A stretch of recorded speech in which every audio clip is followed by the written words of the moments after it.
Hi there! In today's video, I'll show you how to set up your Samsung Galaxy S23. Let's get started. So, as a first step, we would need to turn it on.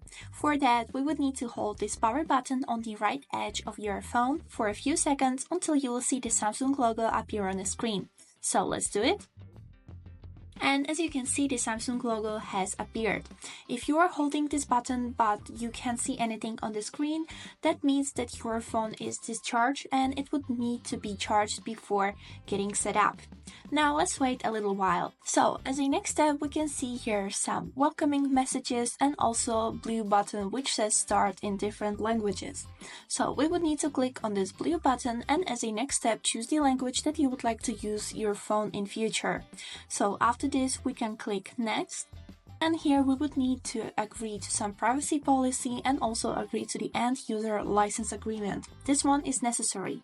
But as you can see, we got here second option which says I agree to sending of diagnostic data. This one is optional and you don't need to choose it if you don't want to. So we click next, and as a next thing we got suggested to do an easy setup with another device. So as you can see, you can transfer all of your data from your old phone to this one, or you can set it up manually by clicking this button. Here, as a next thing, we would need to choose a Wi-Fi network to connect our phone to, but we can also skip this one and do it later. I'll click skip 2 times. And as a next thing, we got here some Google services. You can choose here the Google services that you would like to use. For example, location, allow scanning, and here we can disable the send usage and diagnostic data. Here is it how it looks, and now we click this blue button accept. Here, we are getting suggested to protect our phone with some type of lock screen, which can be face recognition, fingerprints, PIN code, password, or pattern. We can select any type of the protection or also do it later by clicking this skip button.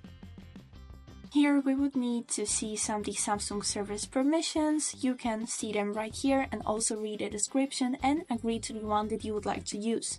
And then click this blue button agree. As a next step, we would need to select our display mode, which can be light or dark. I prefer dark, so I will click on it and you can see that my screen become black. We click next. And this is it. Now we are all set up. We can click this blue button finish and we can finally start using our phone. And that was it for today.